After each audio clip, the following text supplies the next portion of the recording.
Loudly clearing his throat, Randall eyed Jack for a moment, who sank back into the sofa as Joaquina patted his shoulder.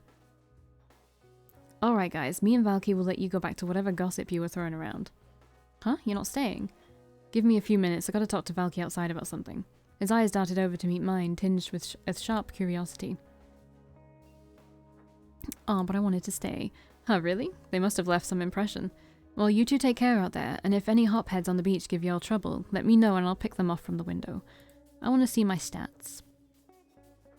Yeah, the Mavar like me, probably not that much more than they did before. The Golgotha are definitely going to be annoying. I'm definitely going to have to use my... I'm not going to say anything more. Okay, yeah, maybe don't do that. With that, we left the laughing group to themselves, though their gazes still followed Randall after we turned away. Somehow, the room's energy seemed to be focused on him, like everyone was always aware of Randall's presence, even if they weren't actively watching his towering figure.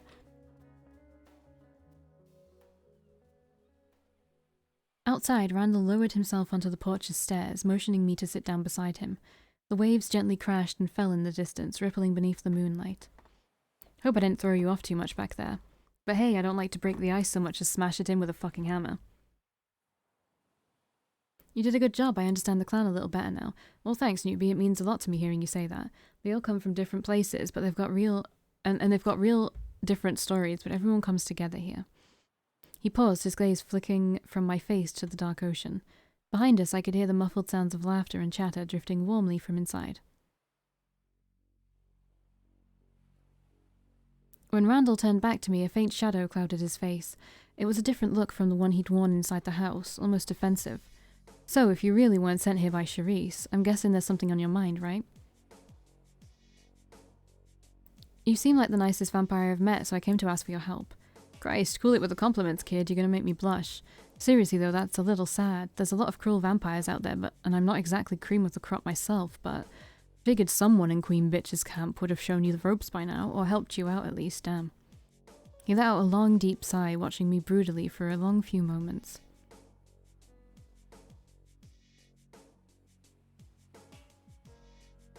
Should I say that last one? Well, I might not stick with this one. Well, I didn't come here for a pity party, I can always find someone else. Whoa, who's throwing a pity party? Don't get bent out of shape about it.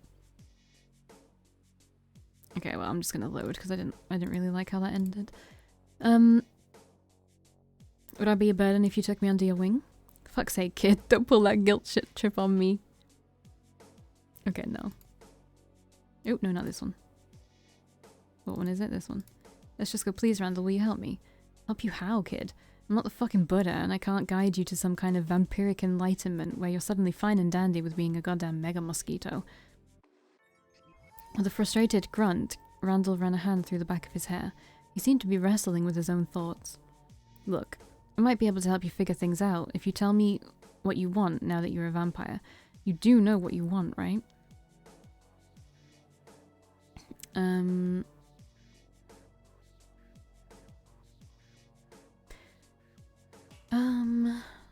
I don't know what to say, but maybe this is important, maybe it's not.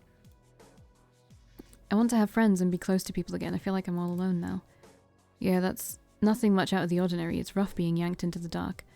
You know, the best way to deal with it, just pretend you've moved to a new place. You don't know anyone, the neighbors are assholes, your boss turns out to be a massive dick.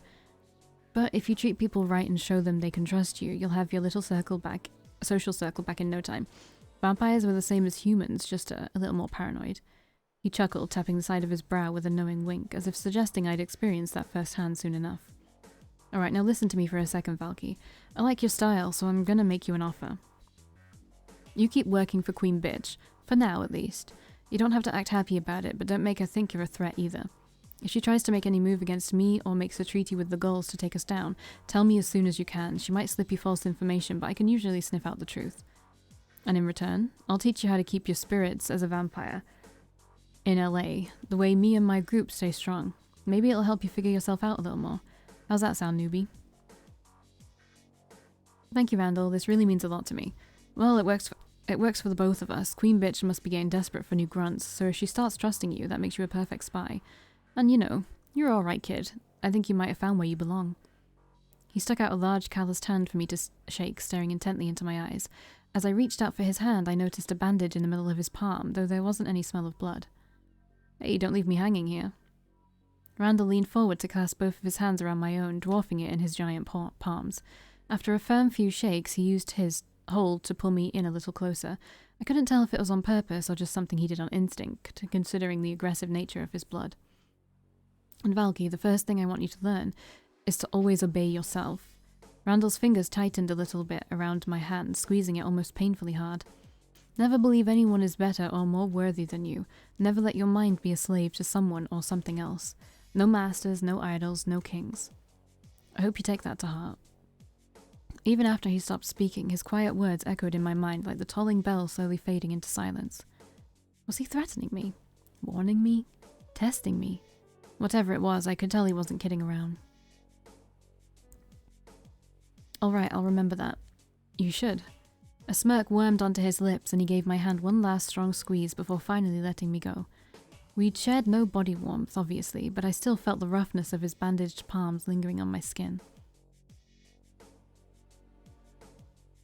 Good, I got a promising feeling about this, and I hope that put your mind to rest, some kid. Don't want you going back sadder than a box of kittens in the rain. Listen, I need to get some planning done for a little Iskari party crash I'm doing tomorrow. Don't want you to think I'm kicking you out, but I kinda am. Grinning apologetically, Randall pushed himself to his feet, rubbing the small of his back. Then he extended a palm down to help me up. My hesitation must have been obvious because Randall let out a bark of laughter. No squeezing this time, I promise. Grab his hand with a squeeze. Randall winked at me as I grabbed his hand, letting him pull me to my feet. But as I turned to step off the porch, Randall stopped me, tugging lightly on the back of my jacket. Hey, Valkii. Night after tomorrow, how about we go grab some drinks, say around midnight? There's a place called Saturnalia run by one of Sharice's bitch boys, but at least he serves some stuff that won't make us sick. Sure, why not? It'll be good to let off some steam. Yeah, that's the spirit. Alright, I'll see you then. You can ask someone at the hotel for directions. Those Iskari fuckers are always hanging out there. Now enjoy the rest of your night, kid, and hey, I'm glad you came by. And here we start the Randall route. I do need to move in my chair though, so 1 second.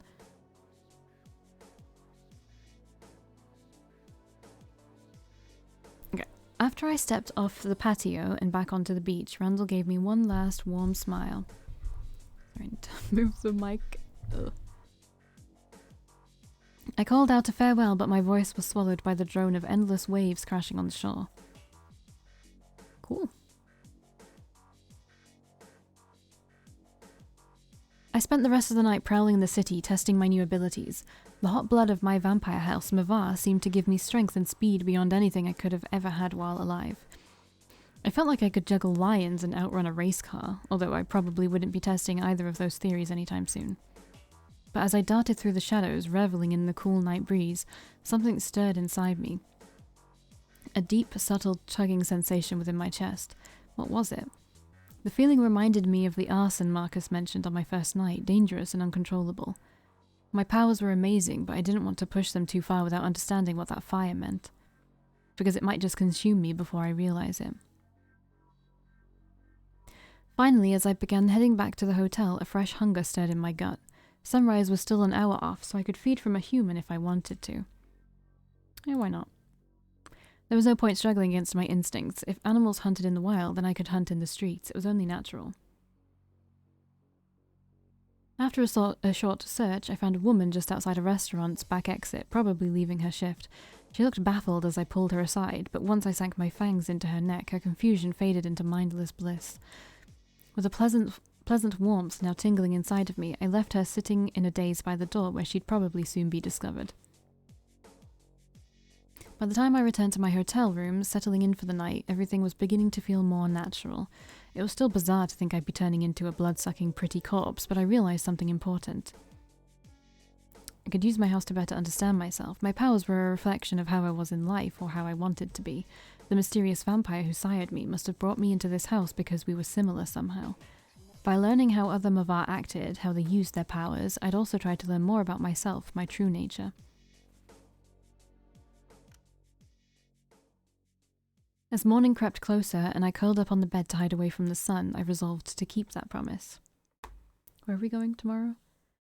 After all, undead or not, the week wouldn't last long in Hollywood. Oh, we're going to find Charisse's contact. Okay. The night sky flickered past outside my car window, its stars almost invisible through all the night light pollution. I was on my way to South Los Angeles, courtesy of Charisse's driver. He never said a word, which was slightly unnerving, but the circumstances didn't really lend themselves to small talk. Only a few days ago, Marcus and I had taken this same sedan to the Hollywood Heights Hotel. And now here I was riding it again, rolled out like a bowling ball from Charisse's fingertips. Unlike my previous mission, I hadn't been given a lot to go on. All I knew was the description of Charisse's agent, a Latina, Iscari blood, grey suit with blue shirt, appeared in her mid-30s. She'd gone missing a few days ago, and even though Charisse said the agent usually took lengthy vacations, I had a bad feeling about this.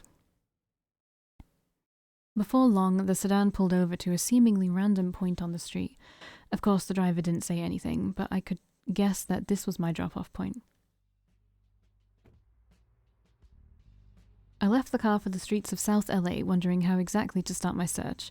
Asking around wouldn't be a bad idea, though most of the people passing by looked pretty unsavory. I could also try to track her down myself if there were any traces left of her scent. My best bet was to I'm just going to try to track her scent first. I'm just going to do things that I know probably don't work.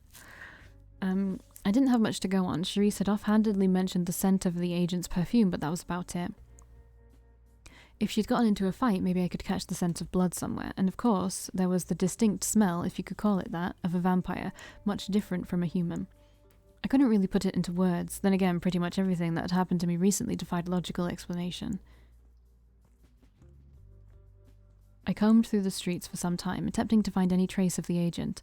The mixture of city smells was so thick that I could barely pick out one above the rest, let alone one that had been stale for a couple of days.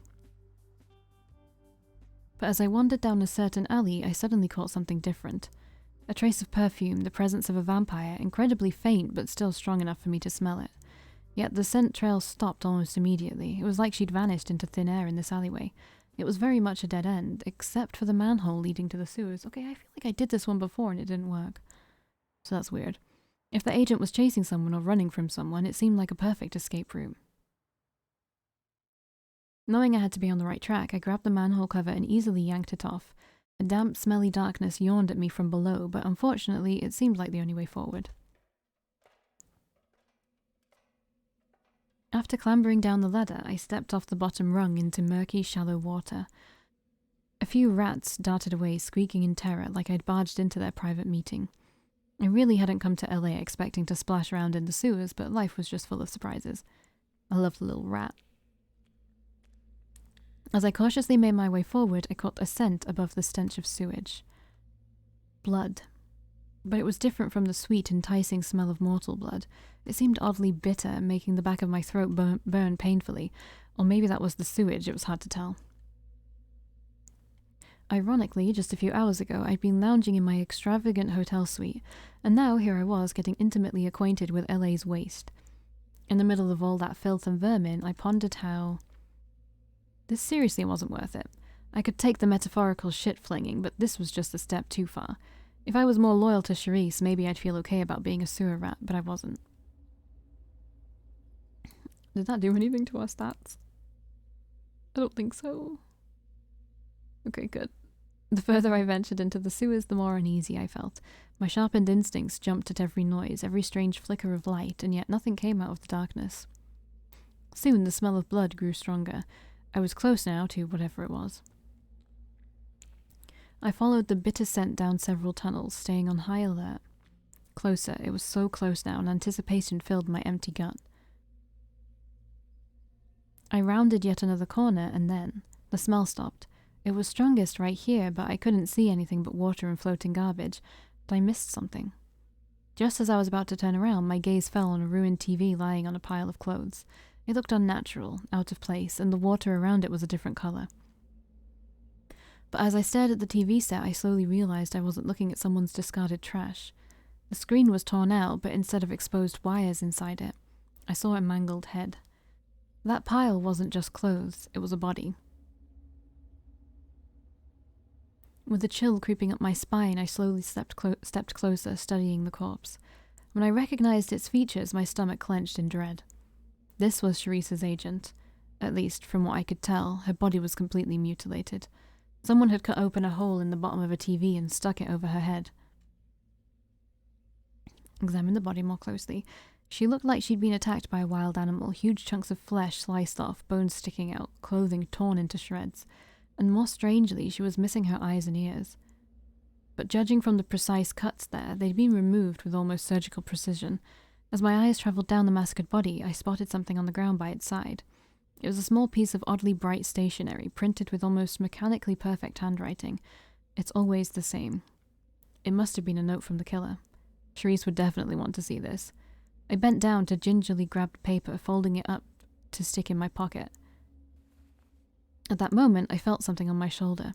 A cold grasp squeezing tightly. Turn and attack even though it won't work. I whirled around, ready to lunge forward and strike, but two hands instantly caught my wrists, twisting them painfully before pushing me back. As I stumbled a few feet away, I jerked my head up towards the figure. Ready to eviscerate the unknown, are we? Now? Well, how fascinating. I feel like even if I'm a young vampire, I'm a Mavar who has more strength than he would because he's a Golgotha, so I was kind of hoping something would be different there. There stood Marcus, his pale eyes shining brightly. Was that really necessary? Why, of course it was. Everything I do is for some purpose or another, although many times I don't figure out that purpose until much later. Turning away from me slightly, Marcus lowered his gaze to the gory mass of flesh that was once Sharice's agent. I saw a keen interest in his eyes, almost fascination, not the look you'd usually observe a mangled corpse with. I gather the Red Queen sent you here. She will applaud your investigative skills, no doubt. Tell me, just what do you believe happened to this unfortunate soul?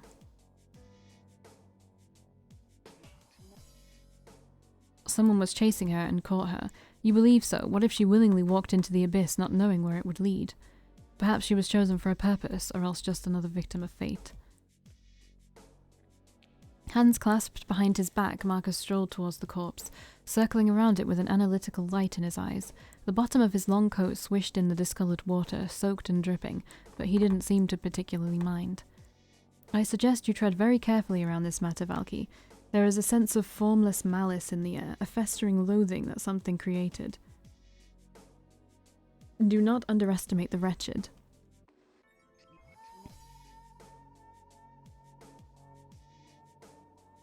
I'll find whoever did this and make sure they don't harm anyone else.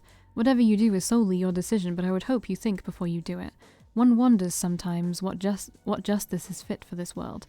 As Marcus's calm drawl echoed off the walls, putting me slightly more at ease, my body seemed to suddenly remember the stench around me, making it difficult not to gag. It was the acrid smell of the agent's blood churning in my gut, even overpowering the scent of rotten flesh. Ah. As if sensing my thoughts, Marcus took a deep, long sniff in the air, his eyelids fluttering closed. If you're puzzled as to why the smell of her blood is so wretched, beyond the advanced state of decay, of course, it's because of a rather curious phenomenon. He wandered back towards me, observing my face intently.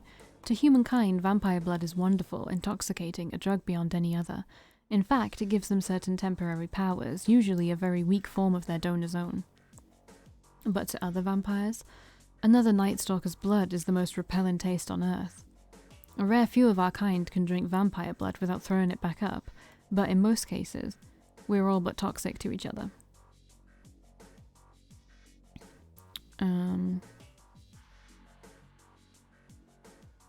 Drinking vampire blood wasn't really on my to-do list anyway. Just as well, really, it would have been a rather unpleasant surprise. But now you know to exercise caution if you're planning on giving any hickeys to an undead object of affection. He let out a brief chuckle before falling silent, a lazy smile hanging off his lips. Ah well, enough of such morbid trivialities. I should be crawling back to my shop, but before I do, I wanted to mention something that you may find important. Oh no, I'm going to cough.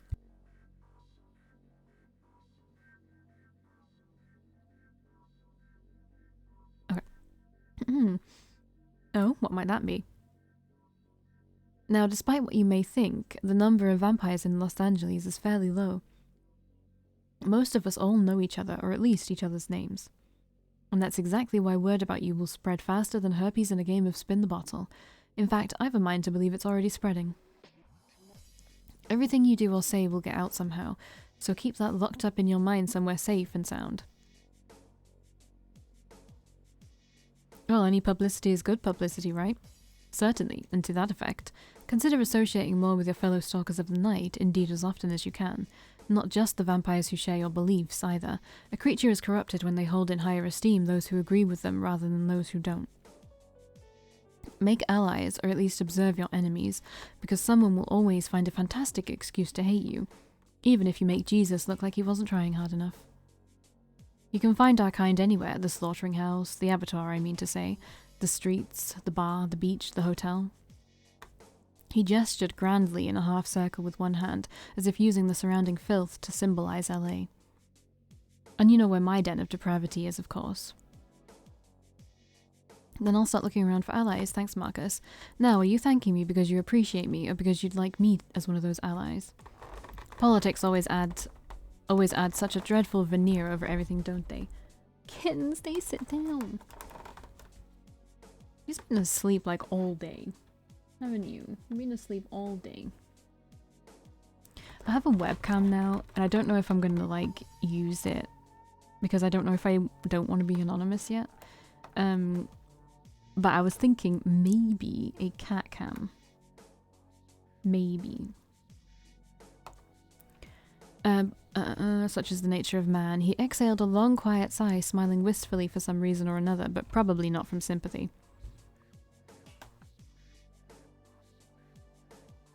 But just as he turned to leave, Marcus paused, throwing a sudden glance back towards me. I'm sure our roads will cross again sooner or later, Valkii. No need to take the one less travelled, it makes little difference in the end. He raised 2 fingers to offer me a casual wave, eyes glinting behind his glasses. As Marcus disappeared around the corner, his presence rapidly faded, almost as if the darkness had just swallowed him up. For all I knew, maybe it had. Little kitten. With the killer's note in my hand and the image of Charisse's dead agent burned into my brain, I made my own exit. Goodbye, rats. Back on the street, the driver had been patiently waiting for me. Of course, he said nothing as I climbed into the sedan, even though I probably smelled like all of LA's bodily waste. Surely even he wondered sometimes if he was being paid enough for all of this.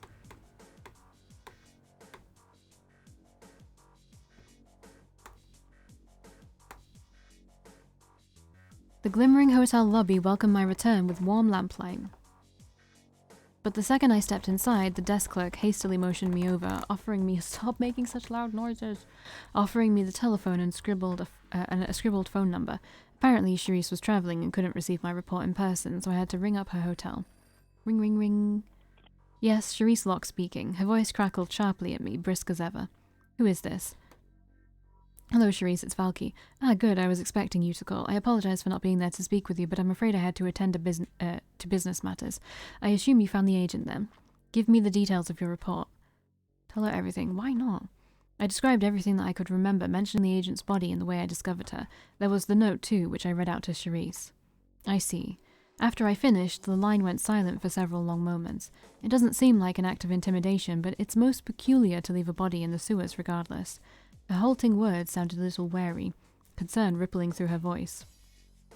To be perfectly honest, this strikes me as the work of an independent rogue or a serial killer rather than an assassin. Rather unnerving, to say the least. We should all be careful until the culprit's found. I agree. It may be an isolated incident, but I would rather not lose any further associates to some unhinged killer. Charisse pointedly cleared her throat and, just like that, glided onto the next subject. Your timing, as always, is perfect. I recently received a message about a few problematic mortals. These past 2 nights, it would appear they've been searching for vampires, most likely as some supernatural tabloid publication. She let out a quiet, weary exhale that suggested this kind of thing wasn't new. Normally, they wouldn't be anything but a mild nuisance, except these mortals are dangerously close to the Mavar hideout on the beach, and I assume you know firsthand how rowdy Randall and his followers are. I couldn't really tell if her pointed remark was supposed to be accusing or sympathetic. Knowing Charisse, though, it probably was safe to assume the former. Therefore, to put things bluntly, I need you to drive these humans away. You are up to the task, I assume. Of course, I'll get right on it. Excellent. I expect swift and desirable results as you've proved yourself quite capable of delivering. Feel free to employ whatever means necessary. Just ensure that Randall's street urchins don't show their faces on the nightly news. Very well. Unless there's further business, I'll leave you to your devices. That's all. Good night, Charisse. Good night, Valkii. With that, the line clicked off and my second mission for Charisse came to an end. It seemed like this was going to be my new routine, at least until the war was over, so for better or worse, I'd have to settle into it. Looking at my stats to see if even being nice to Charisse doesn't seem to get it up. At the desk clerk's insistence, I changed into a bathrobe and let the staff wash my disgusting clothes. By the time I returned to my room, still swathed in fluffy pink cotton, the sun's rays were beginning to loom dangerously on the horizon. I was meeting Randall at Saturnalia tomorrow, which would presumably be more relaxing than tonight's adventure. Hey, she just put her paw on my shoulder. She's so cute. You're so cute. Why are you so cute? When I left the beach house, he sounded eager to see me again, so hopefully I wouldn't be stood up. Click. Oh, so good. Isn't it so good? I think she wants to sit on my lap. She's looking at my lap, but no. Crawling under the covers, I curled up in comforting darkness. Soon, sleep took me away, blocking out the painful sun. Were you purring? What are you purring for? The end of another night in Hollywood.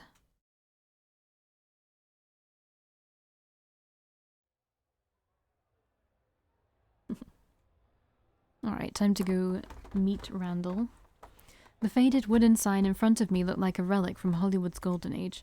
Saturnalia, it read in swirly letters. It seemed this was the place.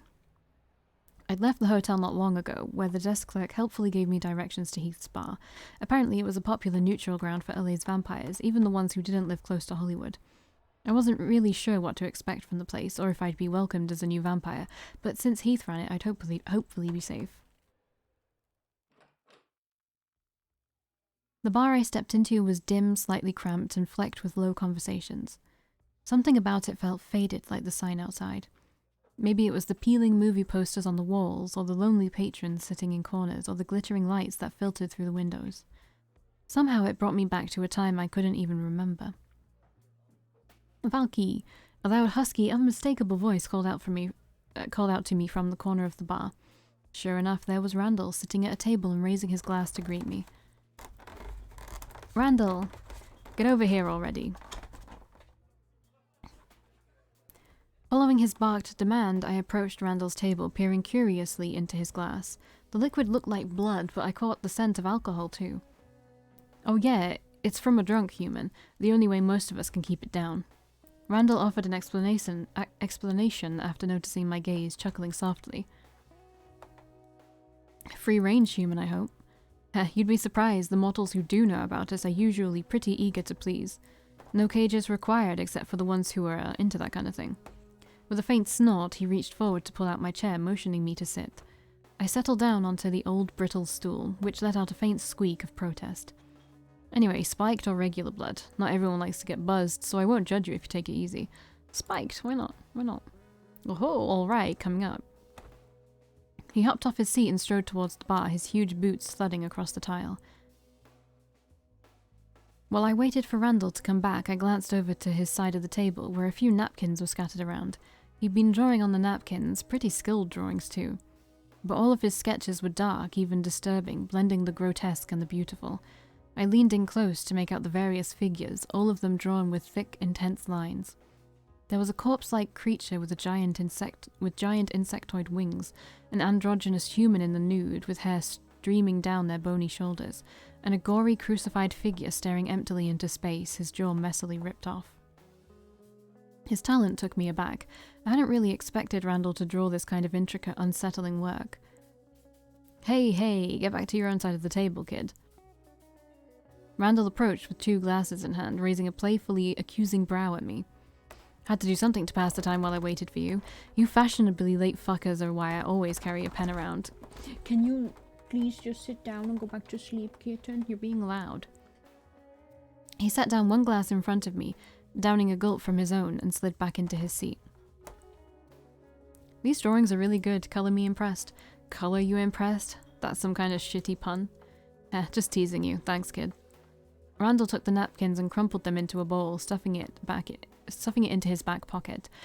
I could tell he didn't really want to discuss them any further. Maybe it was embarrassing for him considering his image and reputation. Now, how about a toast to the legendary partnership of a starry-eyed newbie and her handsome mentor? Cheers. After I toasted Randall, I curiously tasted the dark liquid inside my glass. The rich, intoxicating taste of blood mingled with the telltale burn of alcohol. It was interesting, to say the least. Always packs a punch. Good stuff. With a satisfied grunt, Randall set his glass back down on the table. Oh yeah, before I forget, Valkii. Last time we talked, you said you'd trade some dirt on Queen Bitch in exchange for my sagely wisdom, didn't you? Guess it's too soon for you to know anything, though. She probably just has you running around to pick up her dry cleaning right now. I mean, if you call a dead body dry cleaning, then yes. A dead body, huh? Well, not that strange a thing to find in this city. Unless there was something else weird about it. My mind flashed back to the twisted scene I'd found in the sewers, that disfigured corpse and the strange accompanying note. Calling it weird was something of an understatement. It was one of Sharice's... why would I not? Why would I not? It was one of Sharice's agents, and she looked like the victim of a serial killer. A serial killer? Going after vampires? Never heard of something like that before. Wonder who could be behind it. He scratched absent-mindedly at his beard, frowning a little. Well, thanks for telling me anyway. I doubt she'll make you do any stuff related to the war anytime soon, especially not while she knows you and I are together. I mean, spending time together, mentorship and shit. I'm gonna say that, but if I don't like it, I'm gonna go back. That wasn't a Freudian slip, was it? No, I always say exactly what I mean to say. I'm just gonna load it and say something else. Yeah, you're probably right. Sure am, not the first time I've seen all this play out. Randall glanced down into his glass, rattling the ice cubes around in a circle. A small, thoughtful crease appeared on his forehead, as if he were considering something carefully. Alright, let's talk about you, kid. With a patient sigh, he returned his gaze up to mine, tilting his head a little to the side. I know it might seem like a nice gig, getting a fancy hotel room in exchange for doing Queen Bitch's errands, but the truth is, you're not going to learn jack shit about yourself like that. I was mulling things over after you left the other night and, well, I think you should spend some more time with me in the clan, you know? I don't really do mentoring in the traditional sense, but if you hang around with us long enough, I know you'll learn a lot of things. But I thought you said I couldn't join them, Avar. Hey, you're not joining, it's just a temporary agreement. Shh. He put a finger to his lips with a smirk, winking at me conspiratorially. I'm not saying you want to be part of our family, clan, or whatever the hell you want to call it. I know it's not for everyone. But you can pick up a whole lot of wisdom from being around people who are different from you, listening to what they have to say, even if you don't always like it or agree with it. And hey, when we're not getting into trouble, we have some pretty killer parties. Let me tell you, a killer party when you're already fucking dead? Goddamn legendary. And you don't even have to worry about alcohol poisoning, count me in. Haha, now you're catching on. If that's not a silver lining, I don't know what the hell is. But real talk, kid, I'm glad you want to stick around. I'm looking forward to it. Randall beamed at me, his eyes shining affectionately. But after a few moments, the smile on his face grew more wistful. He traced a finger along the grooves in our table, throwing a brief glance out the window before meeting my gaze again. Don't you think this is all funny as hell, Valkii? Kind of pathetic too. What do you mean? I'm talking about us. Sitting here talking over drinks, trying to hold on to our humanity by copying what we did in life.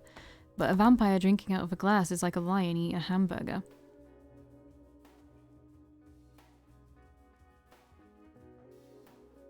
You don't think we should pretend we're still human? I mean, it just seems like going against what's natural.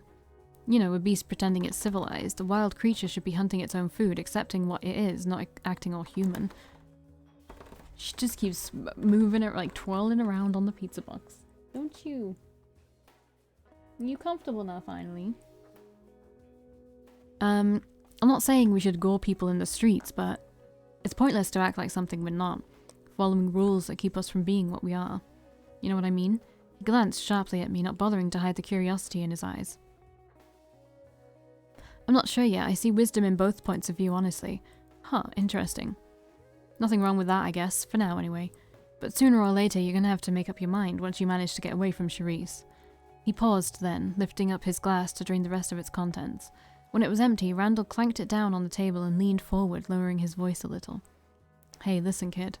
Just between you and me, I gotta say, I appreciate how honest you are. It's a real breath of fresh air in between all the fucking politics. Chuckling faintly, he glanced down to his empty glass, then back up to my face. Hell, I couldn't care less what house you came from, because you know, you're Valkii, Heath. You came by, you should have said something sooner. Oh, great. As soon as a delighted voice rang out in the bar, Randall rolled his eyes so hard that I only saw their whites for a second. The source of his annoyance strolled up soon after, smiling warmly down at me. I'm sorry I didn't see you come in, otherwise I would have made sure you got special treatment. Ah, you brought a friend. As if he'd only just noticed Randall, Heath tilted his head towards the other man curiously. Avar, I forget sometimes how quickly you bond together. Oh, I would never say that, what the fuck. You two know each other, huh? A little, we talk now and then, back before the war caused this awful divide. Yeah, sure, we were just fast fucking friends. Randall's dismissive response made Heath glance at him, a wistful sigh leaking from his lips. Well, I didn't mean to interrupt. I'll let the two of you get back to your talk, but Valkii, anytime you'd like to come by, I'm always here to listen. Thanks, Heath, I'll see you around. He brightened up a little at my friendly reply, his eyes shining at me. Stay safe, Valkii. I hope I'll see you again soon. After glancing briefly between Randall and me, Heath turned and disappeared around the corner, probably heading to check on another customer. Randall stared at him, narrowing his eyes. You didn't need to be so rude to him. Not sure about that, Valkii. He's one of those guys who'll play dumb about something unless you're blunt with him. Pretty standard Discari fare. His fingers balled into a fist for a moment, then relaxed, splaying out across the tabletop. Now, what was I saying before he stuck his powdered nose in? Ah, shit, whatever. Let's get drunk and swap stories. Hey, another round over here. I'm expecting some crazy stories out of you, so don't disappoint me. Just you wait, kid.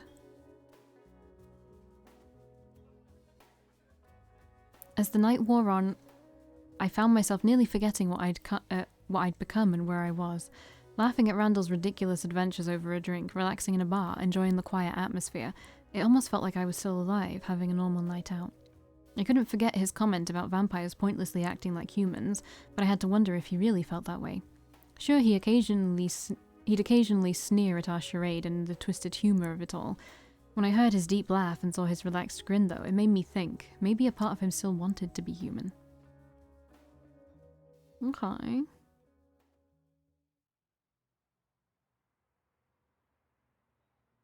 Finally, when the sunrise started to loom closer, we emptied our glasses and headed back onto the street. There were still a few late-night wanderers roaming around, but it was much quieter than before. There was a brief, slightly awkward pause as we stood on the sidewalk, our comfortable, faux normal atmosphere fading into the night.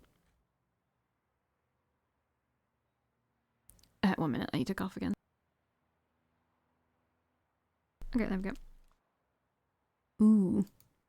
Ooh, I don't know what to say. So about that compliment you were going to give me earlier. You remember that? It wasn't going to be anything special, just that I like your style, your integrity, your attitude, you know, along with the rest of you. He trailed off, gazing down at me with a slight tilt of his head as if considering something. You're staying at Hollywood Heights, right? How about I walk you there and make sure you get in safe?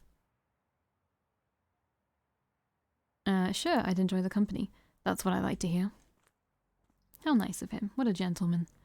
Clasping his hands behind his head, Randall started walking towards the hotel, slowing his pace until I caught up to his side. I can't go into the actual place with you since Queen Bitch would not be happy to see me around. Unless I was offering to work for her, that is. Ally is what she says, slave is what she means. His lips pulled back into a distasteful grimace. Why do you hate Cherise so much exactly? Kid, I really don't want to spend the whole night ranting about her. Cherise, she gets her power from the little doormats who are happy enough to be abused and told what to do, as long as they don't have to think. His voice steadily fell from its normal, loud, confident pitch to a low monotone. I couldn't tell if he was hiding his anger, sinking into gloominess, or something else entirely.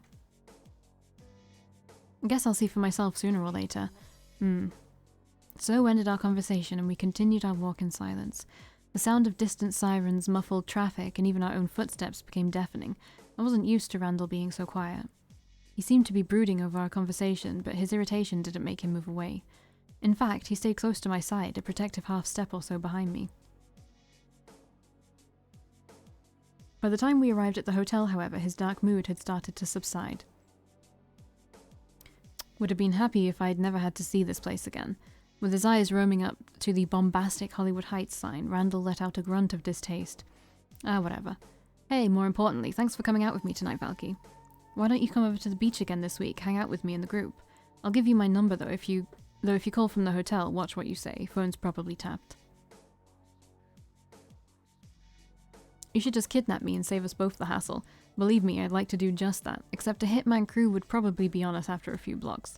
Randall let out one of his deep, husky laughs, the usual playfulness returning to his voice. Then, pulling out a pen from his pocket, he tore the corner off a napkin he'd stuffed in there earlier and scribbled out a phone number. There, give me a call whenever you need me, and hell, even if you don't. So, all the time, got it. Oh boy, I guess I'll be parked by the phone for a while. Alright, go on, get inside, kid. I'll be seeing you around soon. I'm gonna blow a kiss, but I'm probably gonna reload it. I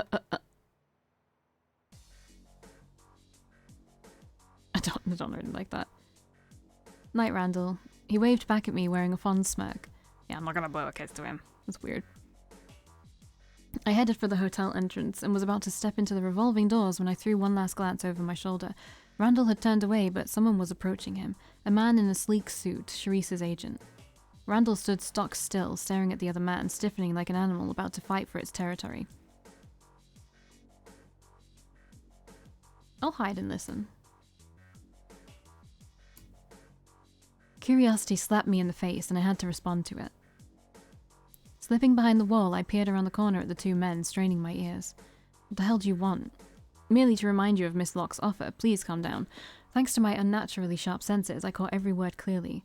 Tell Miss Locke she can find some other limp-dick piece of shit to drag around on her leash. There's no need for that kind of behavior, Mr. Randall. You are aware, I'm sure, of the control she has over Valky's life and success. Perhaps you should consider an alliance more carefully. I'm sure Miss Locke, as well as Valkii herself, would appreciate it. And if you really have your followers' best interests at heart, it'd be wise to think things over, wouldn't it? There was an extended pause, and for a time I couldn't hear anything at all. With a loud grunt of disgust, Randall turned on his heel, kicking the asphalt as he stalked away. The Ascari vampire watched him for a short time, but before long left to enter the hotel. I'd clearly been relevant to that conversation. Was Sharice trying to use me as a bargaining chip? Whatever the case was, it gave me an uneasy feeling. Oh, frick on a stick, this one's gone way too long. I waited a few minutes just to be safe, then slipped inside the hotel. I'll see you in the next one.